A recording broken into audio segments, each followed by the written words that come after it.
School की 15 दिन की छुट्टियां पड़ गई थी। अब ठंड ज्यादा होती थी। सुबह सुबह तो कोमल भी देर से सोकर उठती थी। एक सुबह जब कोमल सोकर उठी तो उसकी सास फोन पर उसकी ननद से बात कर रही थी। अरे हाँ हाँ, क्यों नहीं। बच्चों की जब छुट्टियां हुई गई हैं तो तू रहने के लिए आ जाना। इसमें पूछना क्या है। तेरी भाभी कोई मना थोड़ी करेगी। हाँ हाँ, बोल तो दिया, तेरा अपना घर है।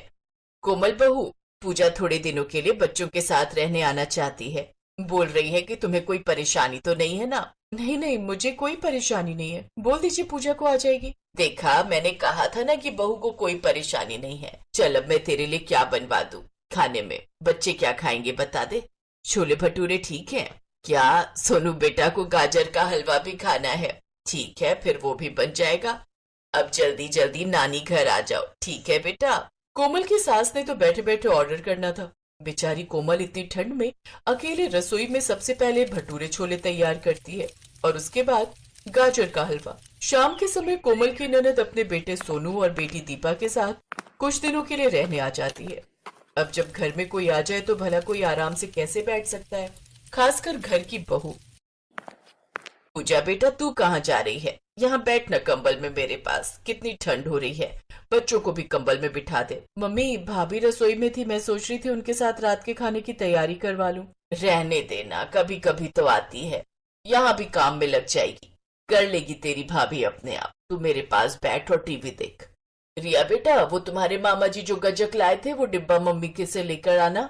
मम्मी, गजक से याद आया, मैं तो भाभी और बच्चों के लिए कुछ खाने का लाई ही नहीं। क्या करूं, ये ऑफिस में थे, मैं तो कैब से आई हूँ।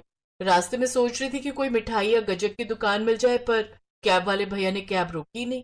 कोई बात नहीं, तू इतना क्यों सोचती है। तू अपने मायके ही तो आ रही है, कोई पराए घर नहीं आ रही है। नहीं लाई तो कोई बात नहीं।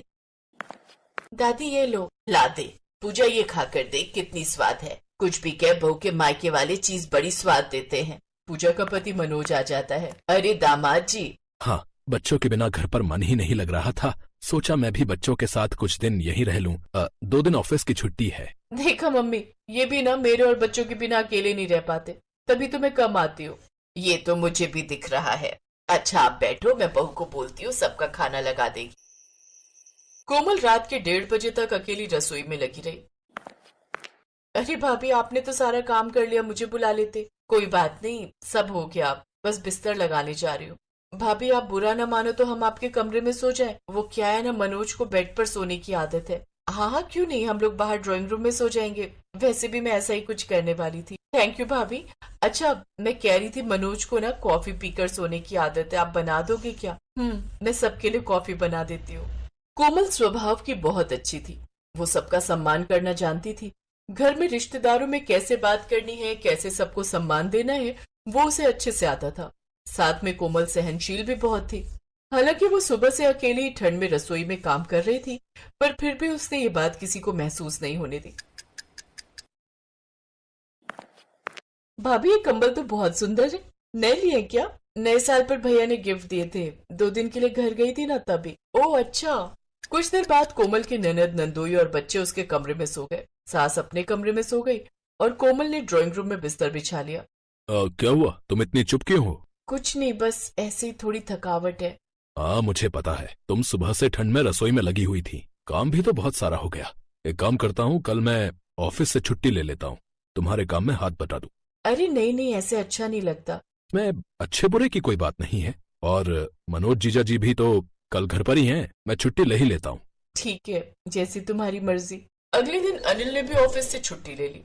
अनिल भैया, बच्चे कहीं घूमने के लिए कह रहे हैं, चले क्या? क्यों भाभी, आप चलोगी?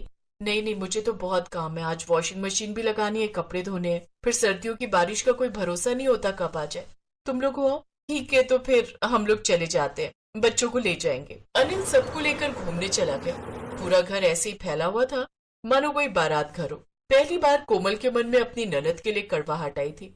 इसी वजह से कोमल अपनी सास पर भी बरस पड़ी। माँ जी, रात को क्या बनाना है बता दो, मैं कोई मशीन नहीं हूँ जो टाइम पर कुछ बोलोगे बनाने के लिए तो बनाऊंगी। पहले ही बता दो क्या बनाना है। क्या हुआ बहू, तुम इतने गुस्से में क्यों हो? बच्चों को आने दो, पूजा मनोज अनिल सबसे पूछ कर ही बनाना। कुछ हुआ है क्या? मम्मी देखो, बुआ जी ने हमें कितने सारे विंटर के कपड़े दिलवाए हैं, मोहित को भी दिलवाए हैं मम्मी। बुआ जी ने हमें बहुत सारे खिलौने भी दिलवाए, पास्ता, बर्गर, पिज्जा। हमने बहुत कुछ खाया मम्मी।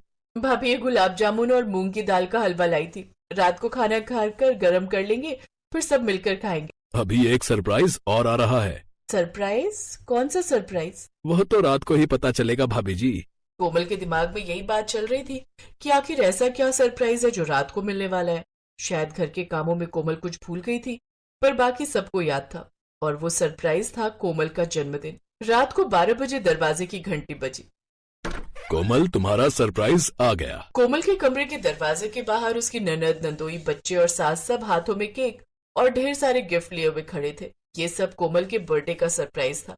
इस प्लान में अनिल और कोमल के बच्चे भी मिले हुए थे।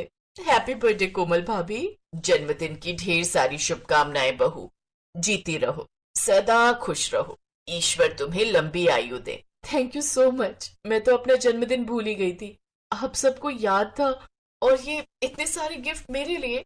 Thank you thank you thank you so much. अब आपका जन्मदिन जनवरी में आता है, ठंड में आता है तो ठंड के मजे भी तो लेने चाहिए भाभी। अभी तो बहुत सारे सरप्राइज बाकी हैं। कल हमने आपके बर्थडे के लिए रेस्टोरेंट भी बुक किया है।